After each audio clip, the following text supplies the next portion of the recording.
Gimana sih caranya agar goes tidak mudah capek? Ini pertanyaan saya tahun 2018 lalu saat baru awal-awal mencoba olahraga bersepeda. Itu karena dulu sewaktu awal-awal goes dengan sepeda MTB Turanza 2606 saya, baru jarak sekitar 2 km pingsan lur. Wah, itu malu-maluin banget. Jauh banget kalau dibandingkan dengan kemampuan fisik saya saat ini. Memang sih waktu itu saya obesitas dengan berat badan lebih dari 100 kg dan mempunyai tekanan darah tinggi, jantung yang membengkak, ditambah kelainan darah yaitu thalassemia alpha trait yang membuat jumlah Hb pada sel darah merah saya lebih rendah dari yang seharusnya. Jelas itu penghambat performa fisik saya waktu itu. Dan masalah-masalah kesehatan tadi sebenarnya saat ini belum teratasi 100%. Bahkan pada tahun 2020 malah ketambahan masalah lagi, yaitu gangguan listrik jantung yang membuat irama denyut jantung saya tidak teratur. Waduh, jelas secara fisik jauh dari orang-orang yang normal nih. Tapi saat ini saya berhasil bisa meningkatkan kecepatan bersepeda saya dari tahun 2018 lalu yang hanya sekitar 12 km per jam saja, sekarang bisa sampai 31 km per jam. Walaupun dengan sepeda yang lebih ringan sih ya, namun perlu kalian ketahui, dulu dengan kecepatan sekitar 12 km per jam saja, denyut jantung rata-rata saya sudah hampir 150 kali per menit, dengan denyut jantung maksimal saya sampai lebih dari 170 kali per menit. Sedangkan saat ini dengan kecepatan 31 km per jam, denyut jantung rata-rata mendekati 150 kali per menit. Namun, denyut jantung maksimal tidak sampai 170 kali per menit.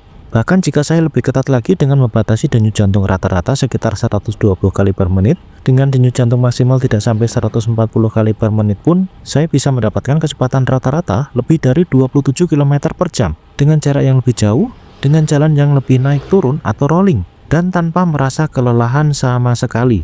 Jadi bagaimana perjalanan saya bisa sampai di titik saat ini? Bagaimana latihan yang saya terapkan? Dan bagaimana kesulitan-kesulitan yang saya hadapi? Mari kita bahas lebih jauh. Halo semuanya, selamat datang lagi di channel Yudi Sekali Aji. Apa kabar kalian? Saya harap kabar kalian baik-baik saja dan sehat selalu.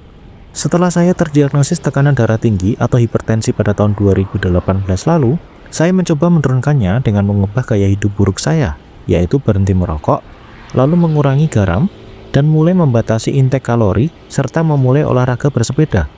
Awalnya memang saya lemah sekali dalam aktivitas fisik. Pertama kali bersepeda dengan jarak hanya sekitar 2 km saja, sudah pingsan. Namun sesuai anjuran dokter, saya membeli smartwatch dengan fitur monitor denyut jantung dan memantau serta menjaga denyut jantung supaya tidak berlebihan sewaktu bersepeda. Dan ya, sedikit demi sedikit saya bisa menambah jarak goes saya hingga rutin 3 kali seminggu di jarak 18 km. Dengan kecepatan yang sudah meningkat hampir 20 km per jam, walaupun denyut jantung masih cenderung tinggi waktu itu. Lalu setelah rutin selama sekitar 2 tahun, akhirnya pada tahun 2020, saya beranikan diri untuk meningkatkan jarak goes saya dari yang biasanya hanya 18 km langsung ke 50 km dengan jalanan rolling atau naik turun.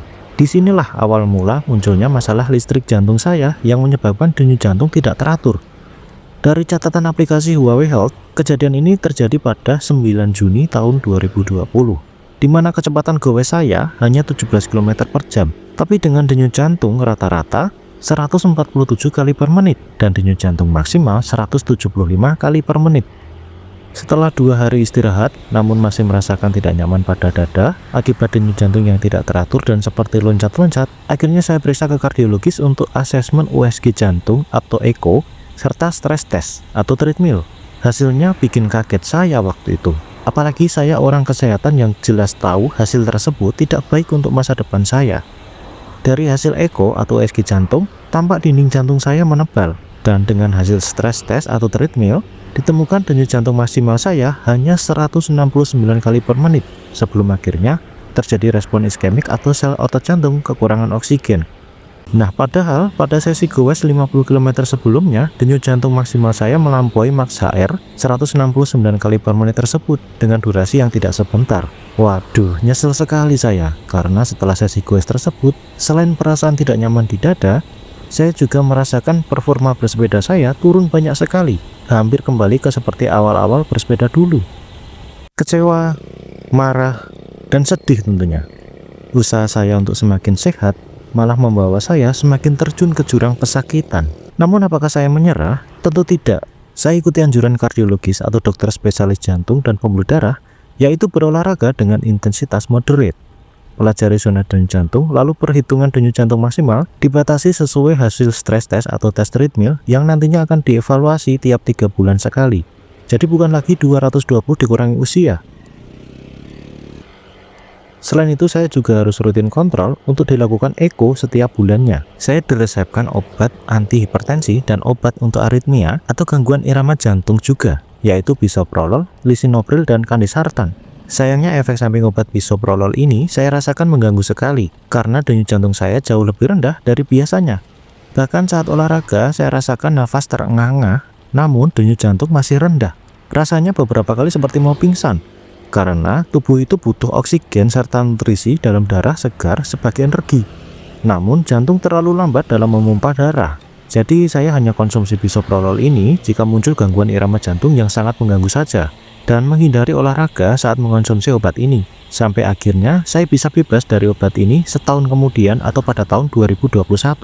Namun obat hipertensi lain tetap harus konsumsi bahkan sampai saat video ini dibuat, dan bahkan seumur hidup saya, dengan tetap kontrol rutin untuk evaluasi efektivitas obat tentunya. Karena hipertensi primer merupakan penyakit degeneratif yang tidak bisa disembuhkan, namun bisa dikontrol dengan gaya hidup sehat dan minum obat secara rutin.